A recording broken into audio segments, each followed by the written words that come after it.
भगवान का नाम इस कलिकाल में जीव के कल्याण का सरल और सुगम एवं सुलभ उपाय है। और भगवान का नाम किसी भी प्रकार से उच्चारण किया जाए तो जीव के जन्म जन्मांतर के पाप नष्ट हो जाते हैं। सांकेत्यम परिहास्यम वा स्तोभम हेलनमेव वा वैकुंठ नामक ग्रहणम अशेषाघ हरम विदुः। दुनिया के जितने प्रायश्चित कर्म हैं उन प्रायश्चित कर्मों से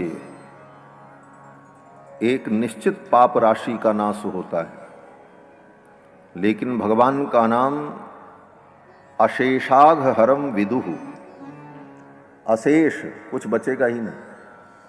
भगवान के नाम की बड़ी महिमा शास्त्र में कही गई है और भगवान का नाम स्वयं भगवान ही है।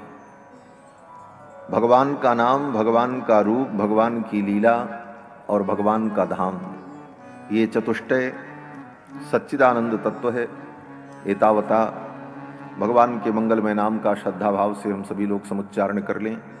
पश्चात यथामति यथागति भगवान की मंगलमयी कथा में हम सभी लोग अवगाहन करेंगे। श्री सीतारामचंद्र भगवान की जय। रघुपति राघव राजा राम, पतित पावन सीताराम। रघुपति राघव राजा राम, पतित पावन सीताराम। रघुपति राघव राजा राम, पतित पावन सीताराम। रघुपति राघव राजा राम, पतित पावन सीताराम। रघुपति राघव राजा राम, पतित पावन सीताराम। रघुपति राघव राजा राम, पतित पावन सीताराम। सीताराम सीताराम सीताराम जय सीताराम। सीताराम सीताराम सीताराम जय सीताराम। सीताराम सीताराम सीताराम जय सीताराम। सीताराम सीताराम सीताराम जय सीताराम। रघुपति राघव राजा राम, पतित पावन सीताराम। रघुपति राघव राम, पतित पावन सीताराम। रघुपति राघव राजा राम, पतित पावन सीताराम। रघुपति राघव राजा राम, पतित पावन सीताराम। जय रघुनंदन जय सिया राम, जानकी वल्लभ सीताराम। जय रघुनंदन जय सिया राम, जानकी वल्लभ सीताराम। जय रघुनंदन जय सिया राम, जानकी वल्लभ सीताराम।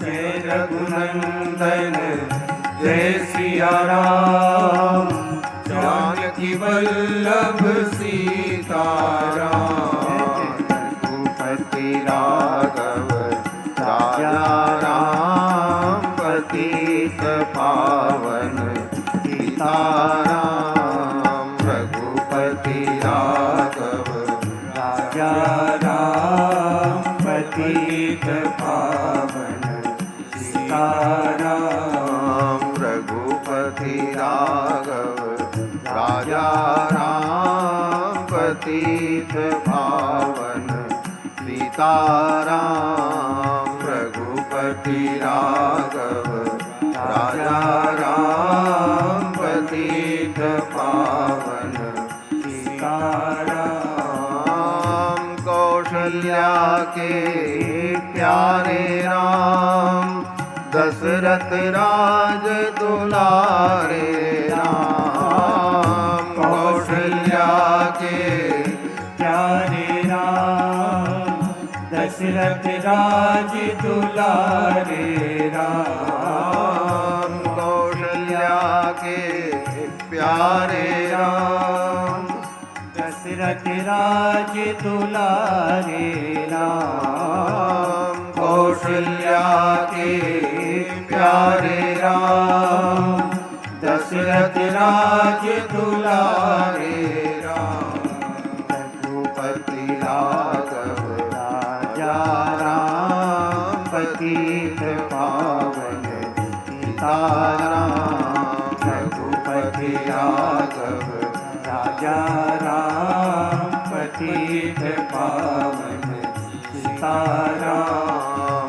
रघुपति राघव राजा राम पतित पावन सीताराम रघुपति राघव राजा राम पतित पावन सीताराम कमला विमला मिथिला धाम अवध सरयू सीताराम कमला विमला मिथिला धाम अवध सरयू सीताराम कमला विमला मिथिला धाम अवध सरयू सीताराम कमला विमला मिथिला धाम अवध सरयू सीताराम जय जय रघुपति राघव राजा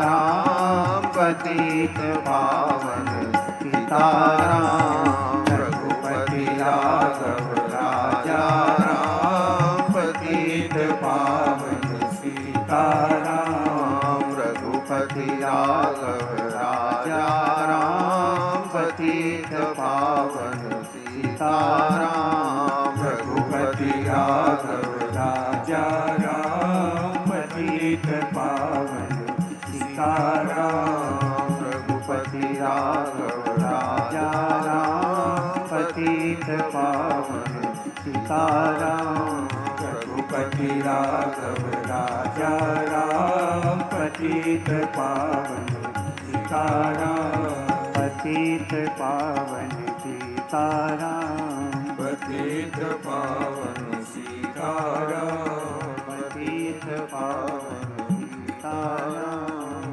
पतित पावन सीताराम पतित पावन सीताराम पतित पावन सीताराम। श्री सीताराम नाम महाराज की श्री हनुमान जी महाराज की श्री राम कथा महोत्सव की सब संतन की सब भक्तन की श्री यज्ञ नारायण भगवान की श्री वेद भगवान की सत्य सनातन धर्म की जय जय सीताराम।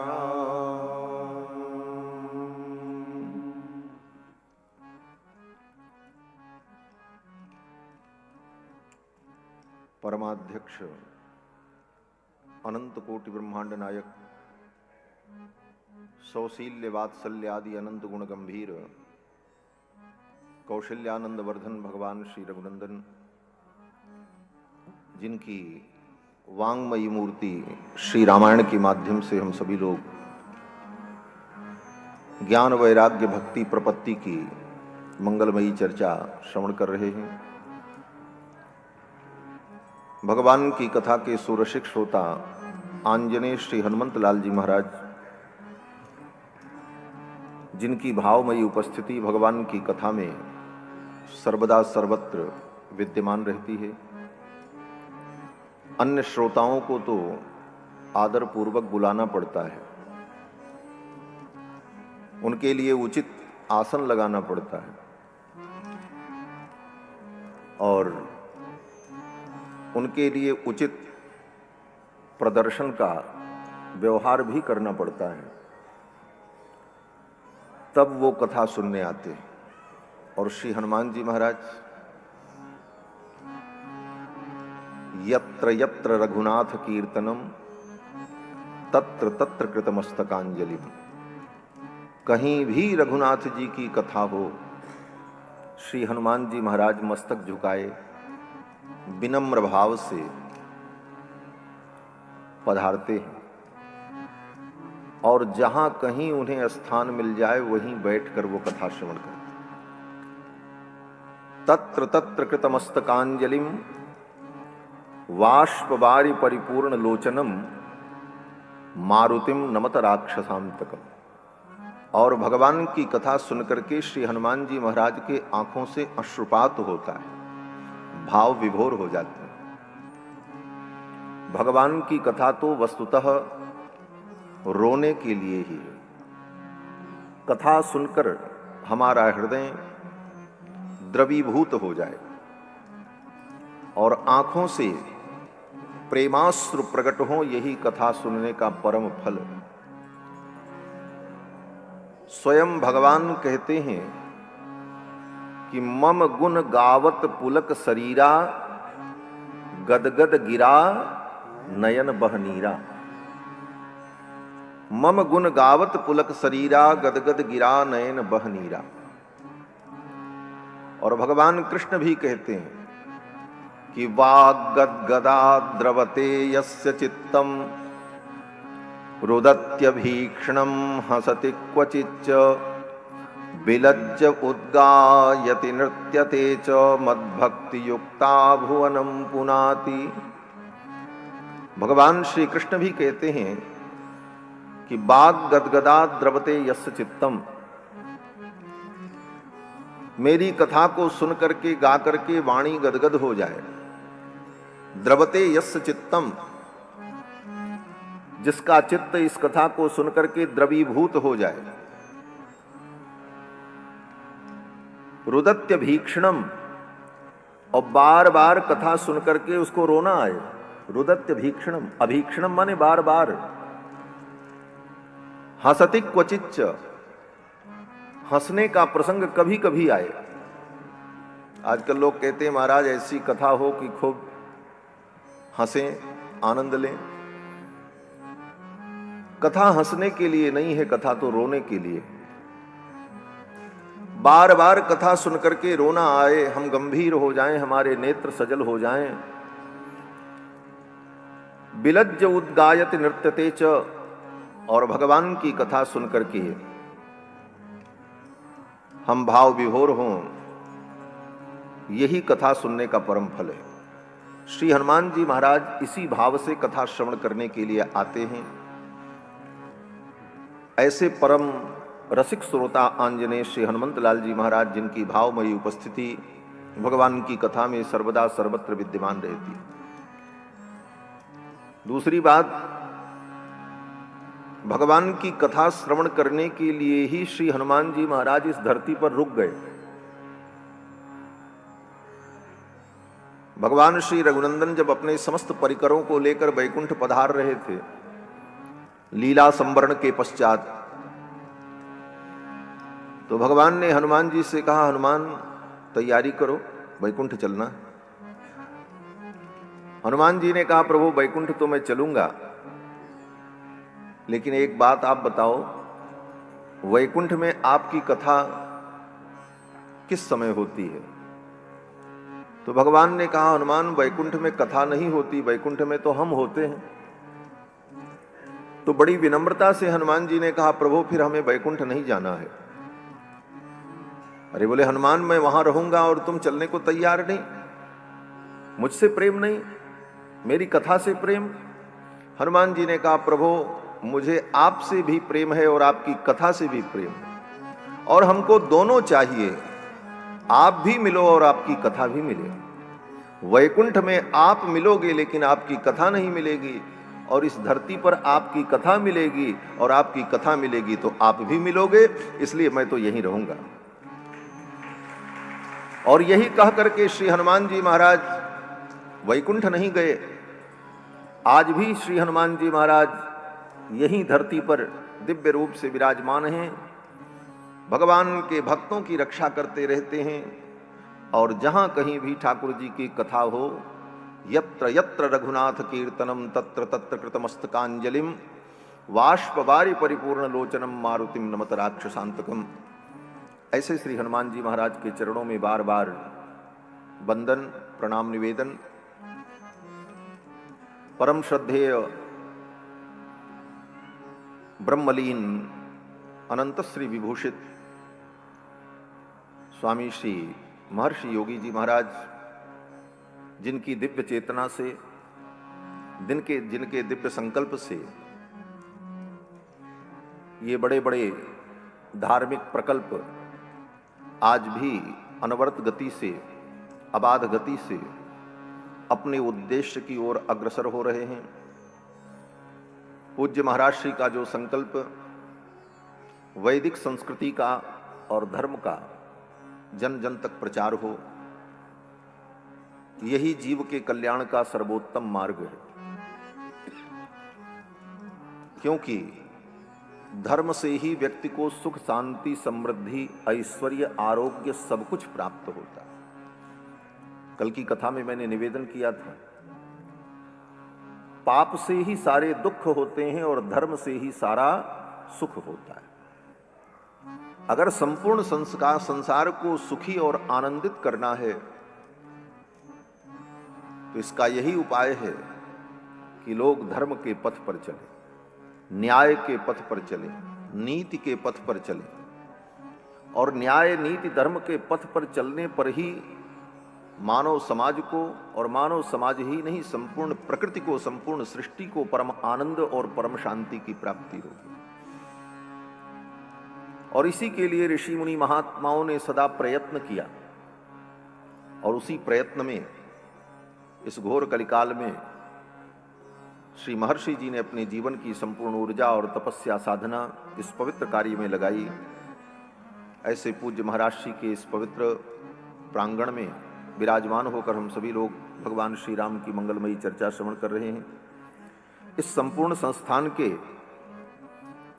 और श्री महर्षि जी के संपूर्ण संकल्प को अग्रेसित करने वाले, इस संपूर्ण प्रकल्प को सुव्यवस्थित ढंग से संचालन करने वाले श्री अजय प्रकाश श्रीवास्तव जी, सपत्नीक, सपरिवार, उनके समस्त परिजन पुरजन बंधुजन, इस कथा के मुख्य यजमान श्री अरुण मिश्र जी, श्री शीला मिश्र जी, जो बड़े ही भाव से भगवान की पावन कथा श्रवण कर रहे हैं। दूर दूर से समागत श्रद्धालु श्रोता बंधुओं, धर्मानुरागी सज्जनों, श्रद्धामयी माताओं, भगवान की विशेष कृपा के फलस्वरूप हम सभी लोग रामायण जी की पावन चर्चा श्रवण कर रहे हैं। भगवान की जब विशेष कृपा होती है तो जीव को सत्संग का सौभाग्य प्राप्त होता है। हमारे पूज्य स्वामी जी महाराज अनंत श्री विभूषित स्वामी श्री गोपालाचार्य स्वामी जी महाराज जब कभी भी सत्संग करते थे तो सर्वप्रथम उनके मुख से यही वाणी निकलती थी, भगवान की विशेष कृपा के फलस्वरूप जीव को सत्संग का सौभाग्य प्राप्त होता है। बस यहीं से उनकी कथा की भूमिका बनती थी। भगवान की विशेष कृपा के फलस्वरूप ही जीव को सत्संग की प्राप्ति होती है। देवर्षि नारद कहते हैं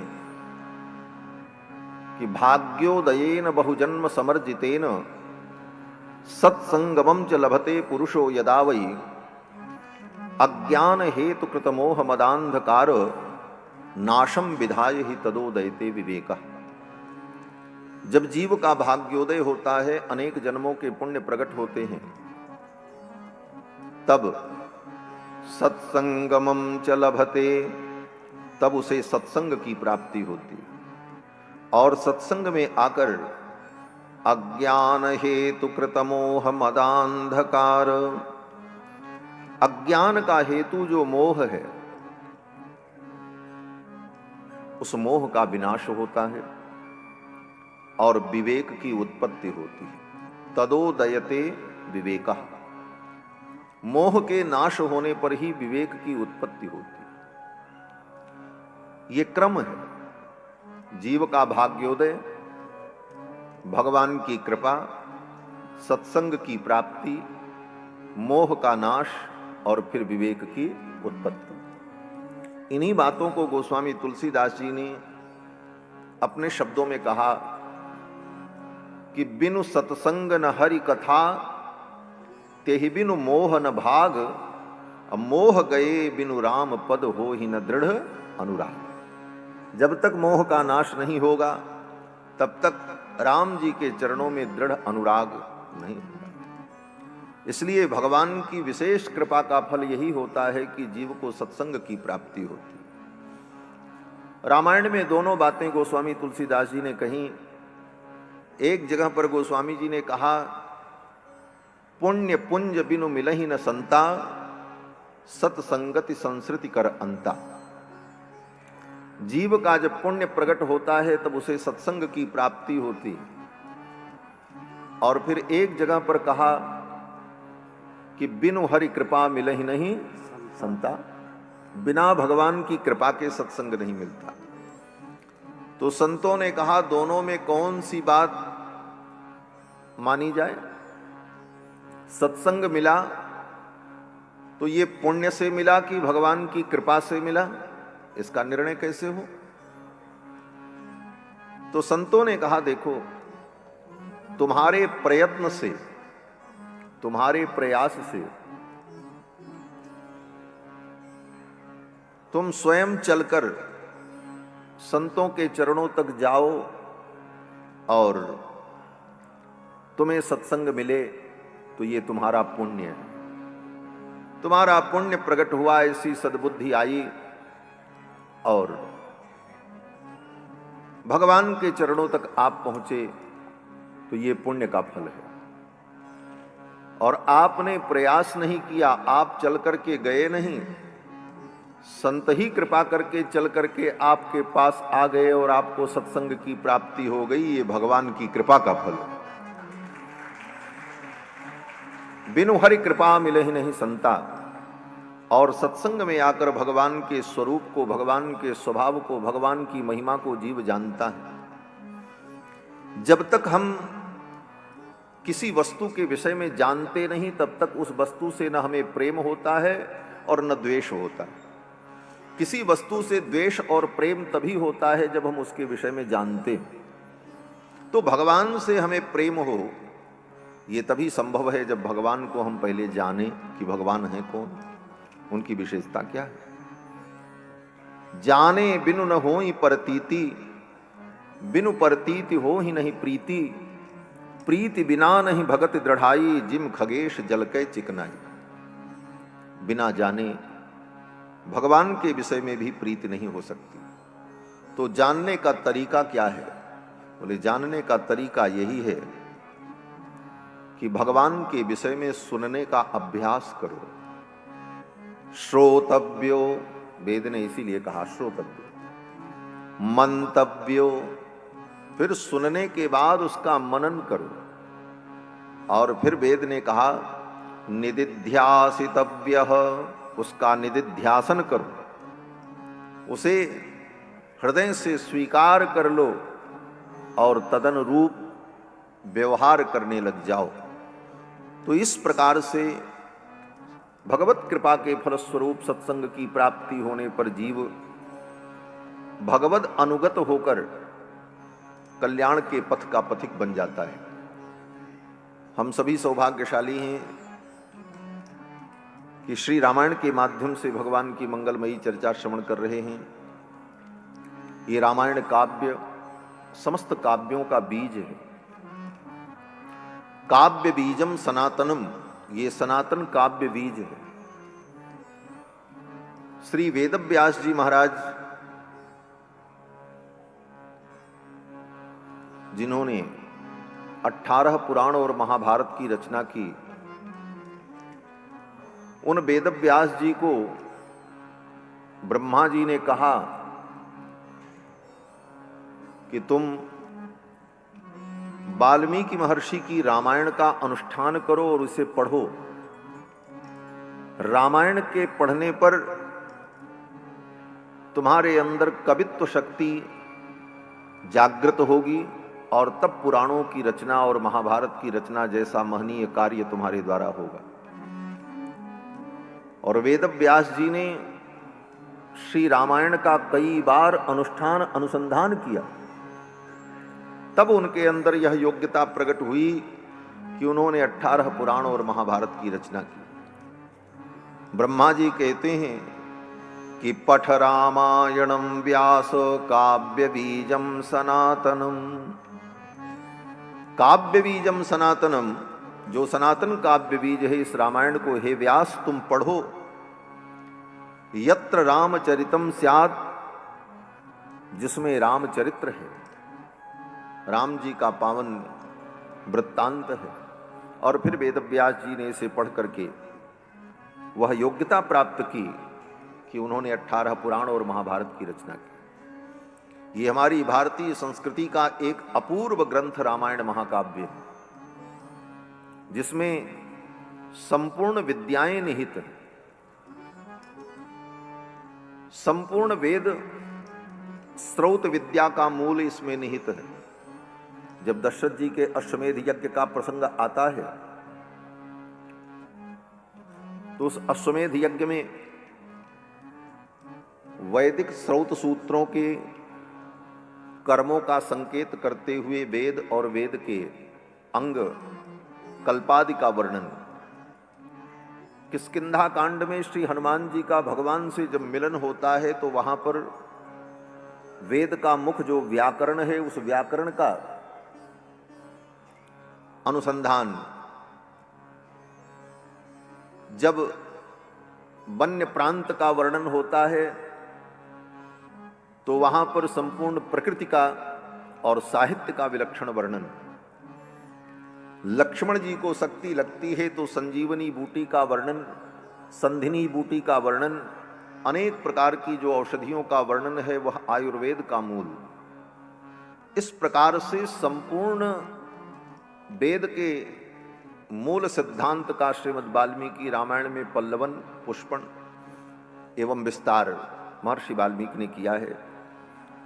कल हम सभी लोगों ने संक्षिप्त रामचरित्र श्रवण किया। देवर्षि नारद ने महर्षि वाल्मीकि को रामचरित्र सुनाया और नारद जी विदा हो गए।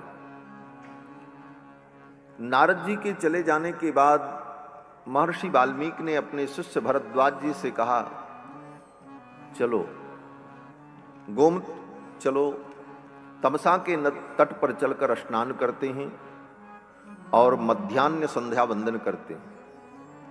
मध्याह्न संध्या वंदन करने के लिए महर्षि वाल्मीकि अपने शिष्य भरद्वाज जी के साथ गोमती नदी के तट पर, तमसा नदी के तट पर आए। स मुहूर्तम गते तस्मिन् देवलोकम मुनिस्तदा जगाम तमसा तीरम जाह्नव्यास्त्वविदूरतः। महर्षि नारद के चले जाने के बाद वाल्मीकि जी तमसा के तट पर आए और तमसा नदी में स्नान करने के लिए वस्त्र इत्यादि को रखा। नदी का तट इतना पवित्र पावन महर्षि वाल्मीकि कहते हैं अकर्दममिदं दिव्यम, यह सुंदर तट जो अकर्दम है, जहां पर कीचड़ नहीं है, भीगी मिट्टी नहीं है, यह कितना सुंदर तीर्थ है। रमणीयम प्रसम्माम्बुम सन मनुष्य मनो यथा, उदाहरण दिया जैसे सत्पुरुष का मन निर्मल होता है उसी प्रकार ये निर्मल जल, जैसे पवित्र नदी का जल निर्मल होता है उसी प्रकार सत्पुरुषों का मन निर्मल होता है। यही सत्पुरुष का लक्षण है। सन मनुष्य मनो यथा, तमसा नदी में स्नान करने का विचार कर रहे थे, तब तक वहीं पर नदी के तट पर क्रौंच पक्षी का जोड़ा विहरण कर रहा था। उसी समय एक निषाद, कोई बधिक आया और उसने उस क्रौंच जोड़े में से जो नर था उसको मार दिया। वो शिकार करने आया था, क्रौंच पक्षी में जो नर था उसको जब मारा तो वो नर तड़प तड़प करके मर गया। क्रौंची विलाप करने लगी। इस दृश्य को देख करके महर्षि वाल्मीकि का हृदय करुणा से भर गया और वह करुणा उस निषाद को देखकर क्रोध में बदल गई और महर्षि ने उस निषाद को शाप दे दिया। मां निषाद प्रतिष्ठां त्वं अगमस्सास्वती समाह यत्क्रौंच मिथुनादेकं अवधि काम मोहितम। हे निषाद, तुमको कभी प्रतिष्ठा प्राप्त नहीं होगी, क्योंकि तुमने इस क्रौंच में जो नर है उसको तुमने मारा है।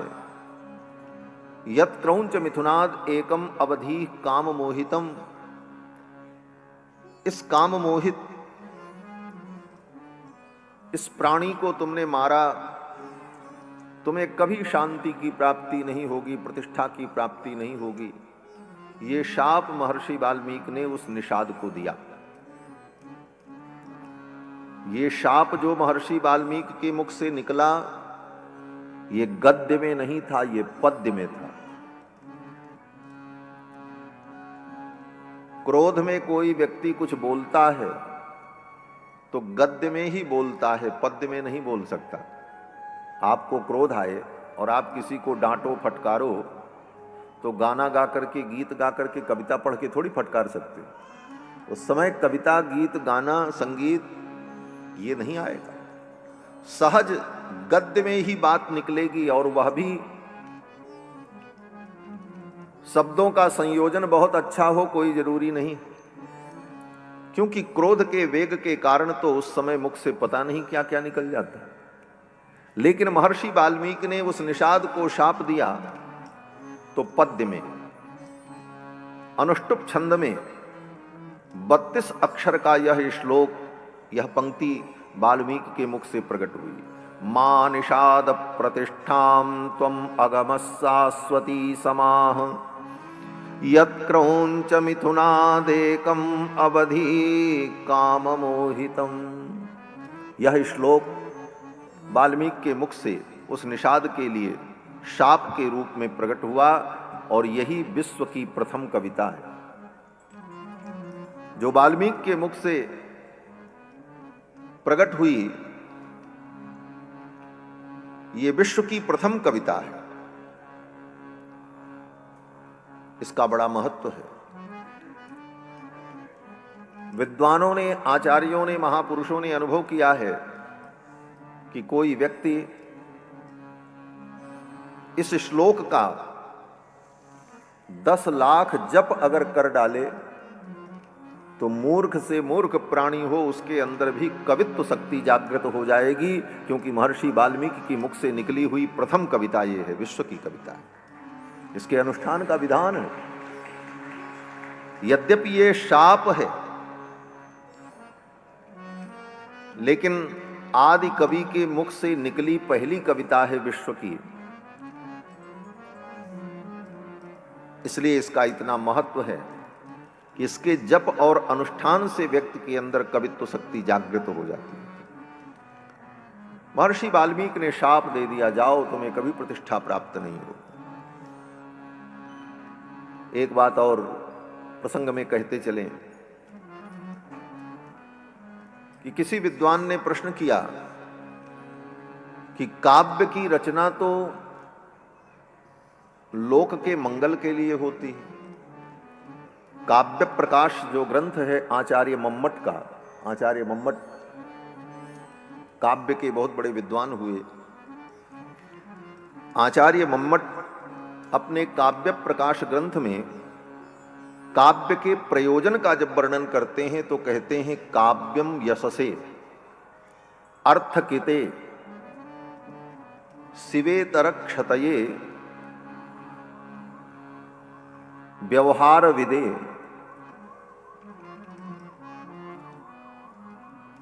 कांता सम्मिततयोपदेश युजे।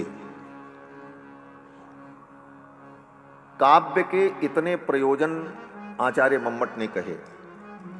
पहला प्रयोजन यशसे, कवि काव्य की रचना करता है तो उसका एक प्रयोजन यह होता है कि मुझे यश मिले, लोग विद्वान कहें कवि कहें, पहला प्रयोजन। अर्थकृते, काव्य की रचना धन के लिए भी होती है। इतिहास में आपने पढ़ा होगा, बड़े बड़े विद्वान राजाओं के ऊपर काव्य लिखते थे, राजाओं का चरित्र लिखते थे तो राजा उनको खूब दक्षिणा देते थे। अर्थकृते शिवेतर क्षतये,